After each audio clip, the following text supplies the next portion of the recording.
গৃহস্থের ঘরের পেছনে একটি বেগুন গাছে টুনটুনি পাখি বাসা বেঁধেছিল। সে ঠোঁট দিয়ে পাতা সেলাই করে সুন্দর বাসা বানায়। কিছুদিন পর সেখানে তার 3টি ছোট ছানা হয়। তারা খুবই ছোট, চোখ মেলতে পারে না, উড়তেও পারে না। গৃহস্থের দুষ্টু বিড়ালটি প্রতিদিনই ভাবত, সুযোগ পেলেই টুনটুনির ছানাগুলো খাবে। একদিন সে গাছের নিচে এসে বলল, কি করছিস লা টুনটুনি? চালাক টুনটুনি মাথা নিচু করে বলল, প্রণাম হেই মহারানী। এতে বিড়াল খুব খুশি হয়ে চলে গেল। এরপর রোজই সে আসত, আর টুনটুনি তাকে মহারানী বলে প্রণাম করত। বিড়ালও খুশি হয়ে ফিরে যেত। এভাবে দিন কেটে গেল। টুনটুনির ছানাগুলো বড় হলো, তাদের ডানা গোজাল। একদিন টুনটুনি জিজ্ঞেস করল, তোরা উড়তে পারবি? ছানারা বলল, হ্যাঁ মা, পারব। তখন সে বলল, যাও, ওই তালগাছের ডালে গিয়ে বসো।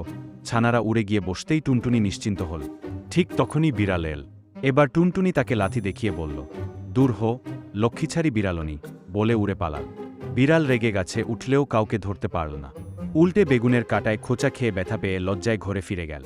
এই গল্পটার নীতি কথা বুদ্ধি থাকলে দুর্বল বিপদ থেকে বাঁচতে পারে। নতুন নতুন ভিডিও পেতে চ্যানেলটি আজই সাবস্ক্রাইব করুন।